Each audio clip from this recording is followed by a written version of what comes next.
नमस्कार। आज मैं औशान माता की बहुत ही सुंदर सी कथा लेकर के आई हूँ। तो कथा सुनने से पहले अगर आप चैनल पर नए हैं तो हमारे इस चैनल को सब्सक्राइब करें। कथा सुनने के बाद हमारी इस वीडियो को लाइक करें, शेयर करें और कमेंट्स में जय औशान माता लिखना ना भूलें। एक देवरानी जिठानी थी। तो जिठानी बहुत अमीर थी और देवरानी बहुत गरीब थी। तो जिठानी अपनी देवरानी को नीचा दिखाने का कोई भी मौका नहीं छोड़ती थी। जिठानी के लड़के बच्चे भी थे और देवरानी के नहीं थे। तो जिठानी कहती रहती थी कि अरे भाई, मेरे यहाँ तो सब कुछ है और इसने जाने कौन सा पाप किया था कि इसके यहाँ कुछ भी नहीं है। और जब भी वो औशान माता की पूजा करें या कहीं का भी बुलौआ आए तो वो अपनी देवरानी को जाने से मना कर देती थी। कहती थी कि तुम क्या करोगी जाके, मैं हो आऊँगी। मगर रहती दोनों अलग अलग थीं। मगर अब देवरानी जिठानी की बात मान लेती थी कि वो बड़ी हैं। और जब जिठानी कहीं जाएं तो खूब महंगी महंगी साड़ियाँ पहन करके उनके दरवाजे पर से जाती थीं और कहती थी, भाई मेरे तो अच्छे नसीब हैं जो मैं अच्छे अच्छे कपड़े पहन रही हूँ और एक इनको देख लो, इनको तो भगवान ने कुछ दिया ही नहीं। अरे कुछ नहीं दिया तो नहीं दिया, एक औलाद भी नहीं दी। इसी तरह से ताने कसती थी और सबसे कहती थी, इनको मत बुलाया करो। इन क्या ये कभी औशान माता की पूजा करती हैं? क्या ये कभी किसी को बुलाती हैं? तो सारी औरतें कहती थी, हाँ सच तो है, ये तो कभी पूजा नहीं करती हैं, तो कभी किसी को नहीं बुलाती हैं। तो देवरानी बहुत दुखी हो जाती थी कि मैं क्या करूं, मेरे पास तो कुछ है नहीं और पूजा पाठ में तो पैसे लगते हैं। तो औशान माता की प्रार्थना करती रहती थी कि हे माता, कभी मेरे घर भी आना, मुझे भी इतना दे दो कि मैं भी आपकी पूजा कर सकूं और कम से कम एक औलाद ही दे दो, चाहे बेटी दे दो या बेटा दे दो, माँ कम से कम एक औलाद दे दो। क्योंकि लोग उसे बांझ भी कहते थे और कुछ लोग तो उसके सामने पढ़ने से भी डरते थे, उसको बुरा भला कहते थे। तो कहती थी, माँ भले ही धन मत देना, एक औलाद दे दो। तो एक दिन देवरानी ने सोचा कि मेरे घर तो कोई आता नहीं है और मुझे कोई बुलाता भी नहीं है, उसके बाद भी मुझे ताने मिलते हैं, तो क्यों ना मैं एक बार 7 सुहागनों को न्योत दूं और कोई मेरे यहाँ आएगा तो है नहीं, और ये कहने के लिए भी हो जाएगा कि मैंने तो औशान माता की पूजा के लिए सुहागनें न्योती थी मगर कोई आया नहीं। तो उसने 7 सुहागनों के यहाँ कह दिया कि कल बृहस्पतिवार है और मेरे यहाँ औशान माता की पूजा है, आप आना। तो इसी तरह से 7 सुहागनों में अपनी जिठानी को भी कह दिया। तो जिठानी को जब कह दिया तो जिठानी सबको बुला लेके आई। कह लगी, चलो चलो देखते हैं भैया, इनके यहाँ आज पूजा होनी है और सब लोग जल्दी से चलो। तो सब लोग समय से पहले ही आ गईं। अब जब समय से पहले आ गई, अब तो ये देवरानी बहुत परेशान हो गई कि अरे मैंने तो कोई इंतज़ाम ही नहीं किया, मेरे घर में कुछ था ही नहीं और ये जिठानी इतना चिढ़ाती थी, इसलिए हमने तो एक ऐसा युक्ति बनाई थी कि कोई आएगा ही नहीं, मेरी जिठानी किसी को आने ही नहीं देंगी। तो इसी तरह से मैं कह दूंगी कि जब कोई आया नहीं तो मैं क्या पूजा करूं। और यहाँ तो सब उल्टा हो गया है और जिठानी तो सबको बुला के लेके आ गई हैं। तो वो बेचारी बहुत परेशान हो गई। बस उसने खाली अपने घर की सफाई कर ली थी और गोबर से घर को लीप लिया था, बाकी उसके यहाँ कुछ था ही नहीं। तो अब जिठानी कह रही, अरे लाओ लैया लाओ, चना लाओ और वो जो गुड़ दो, पेड़े दो, सबका हम इंतज़ाम करवाएं, चादर लाओ, सब पे जो है हिस्सा पूरा लगवाएं। और तुम क्या कर रही हो, सबको बुला लिया, देखो हम सबको ले के आए हैं। तो अब देवरानी बहुत परेशान हो गई, अंदर वाली कोठरी में जाके बैठ गई कि माँ मैं क्या करूँ औशान माता। और वहीं औशान माता की विनती करने लगी कि हे औशान माता, आपसे कुछ भी छिपा नहीं है। अब मैं ना इतना ज़्यादा बोल पाती हूँ, ना ही इतनी समझदार हूँ। मैंने तो सिर्फ तानों से बचने के लिए आपकी पूजा का झूठा बुलौआ दे दिया। मुझे माफ़ कर दीजिए माँ, आप ही मेरी लाज बचाएं। इसी तरह से वो प्रार्थना कर रही थी। तभी जिठानी सभी औरतों को ले करके उसकी कोठरी में चली गईं और कहने लगीं, ये देखो यहाँ बैठी हुई हैं और हमको सबको बुला लिया। अरे पूजा करनी हो तो करवाओ और नहीं करनी हो तो बता दो, हम लोग कोई फ्री नहीं हैं, सारा काम छोड़ करके आए हैं और यहाँ ये कमरे में बैठी पता नहीं क्या सोच रही हैं। तो देवरानी परेशान हो गई और जल्दी से उठ के खड़ी हो गई। करी कुछ सोच नहीं रही हूँ दीदी, मैं सारा इंतजाम सोच रही थी कि कुछ बाकी तो नहीं रह गया है। और इतना कहती कहती वो बाहर चली और कहने लगी सब लोग बैठिए बैठिए, एक चीज़ रह गई, मैं अभी आती हूँ। तो जिठानी कहने लगी अरे कहाँ जा रही हो, जो सामान है वो तो दे दो, तब तक उसको ही हम सजाएं, बाकी जो लेने जा रही हो तो लेने जाओ। मगर वो कुछ सुनी नहीं, चुपचाप भागती हुई चली आई और काफ़ी दूर आ गई तो उसको कुछ समझ में नहीं आया कि वो किधर जाए। तो वो गंगा के किनारे चली गई और सन्नाटा देख करके, इधर उधर देख करके खूब तेज़ तेज़ से चीख चीख के रोने लगी कि माँ मुझे बचा लो, मुझसे गलती हो गई माँ, मुझे ऐसा नहीं करना चाहिए था, मगर माँ मेरे पास कोई रास्ता नहीं, मैं तो अज्ञान हूँ माँ, मगर आप मेरी लाज बचा लो और नहीं तो मैं इसी गंगा नदी में डूब के मर जाऊंगी। तो औशान माता तो सब जगह हैं, उनको उस देवरानी की बात पे बहुत ही दया आई, बड़ी ही ममता आई। उन्होंने कहा कि देखो एक तो बेचारी गरीब, दूसरी इसके बच्चा नहीं है और इसकी जिठानी ने तो इसका जीना हराम कर दिया है। तो एक बूढ़ी अम्मा का वेश में आ गई और कहने लगी कि अरे बेटी तुम इतना चीख चीख के क्यों रो रही हो, क्या हो गया है। तो उसने कहा माँ मैं बहुत परेशान हूँ, मैं बहुत परेशान हूँ।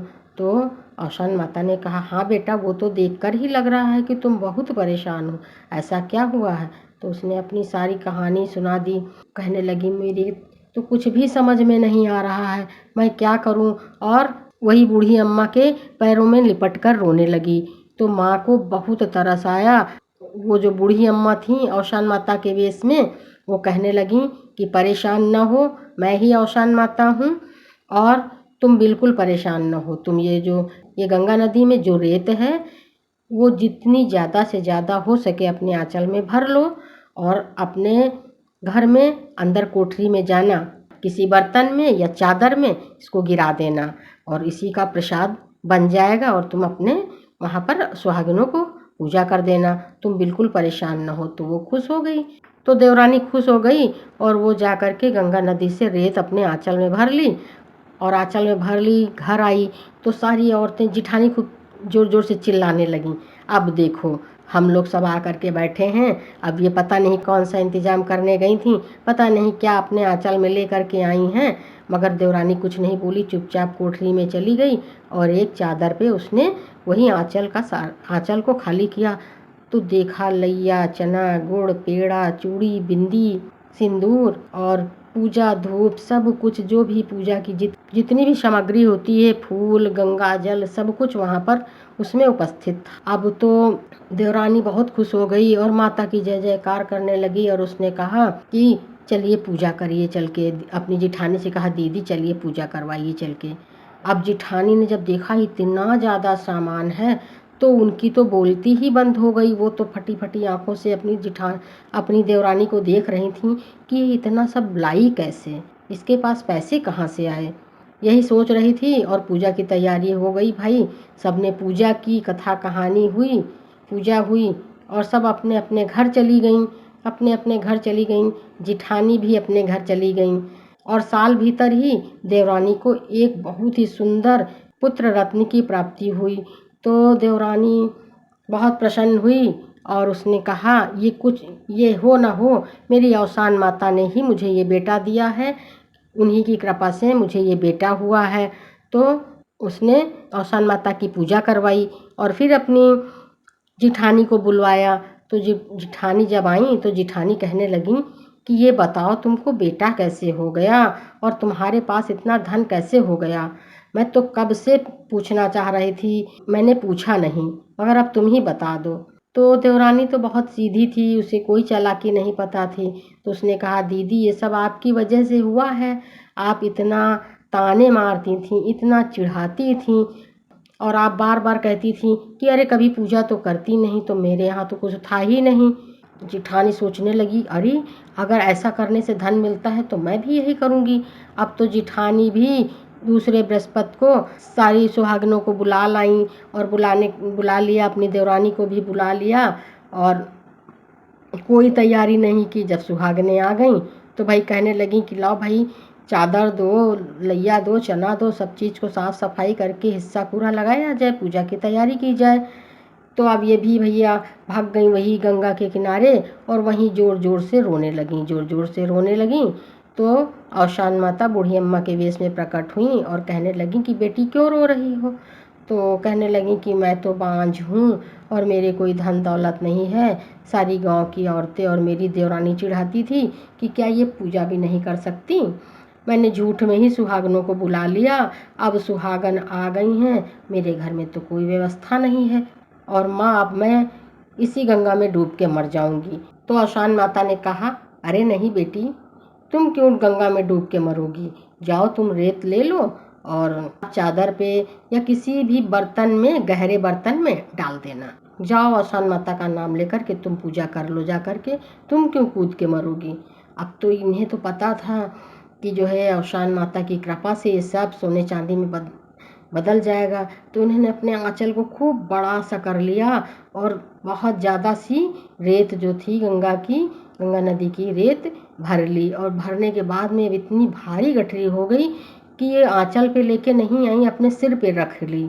उस गठरी को सिर पे रख ली और चली आई तो सारी औरतें कह रही, अरे ये कैसे तुम चली आ रही हो, तुम्हारी साड़ी तो है नहीं, साड़ी तो ढंग से पहने ही नहीं, आधे से ज़्यादा साड़ी को तो तुमने बांध के अपने सिर पे रख लिया, क्या लाई हो इसमें, और सारा सामान कहाँ है, हम लोग भाई बैठे हुए हैं, पूजा करनी हो तो करवाओ, नहीं तो भाई जा रहे हैं, हम कोई फ्री नहीं है।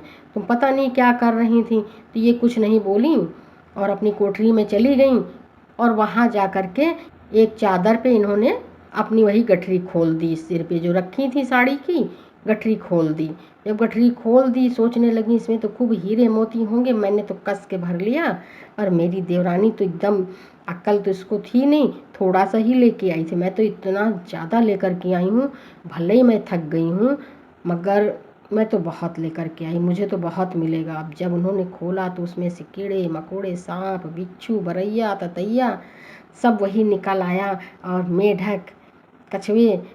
अब ये बहुत डर गई, मार चिल्लाने लगी और बाहर भागी तो सब लोग कहने लगे, अरे क्या हो गया है, क्या हो गया है। तो कहने लगी कि अपनी देवरानी पे गुस्सा होने लगी कि अरे किस जन्म की दुश्मनी निकाली है, क्यों झूठ बोला है, तुमको धन कैसे मिला था, तुमको बेटा कैसे मिला, तुमने तो कहा था कि जो है गंगा के किनारे जाओ और रो चिल्लाओ तो औशान माता आ जाती हैं, और मैंने किया तो वहाँ औशान माता नहीं आई थी, एक बूढ़ी माता आई थी और उन्होंने ऐसा ऐसा किया।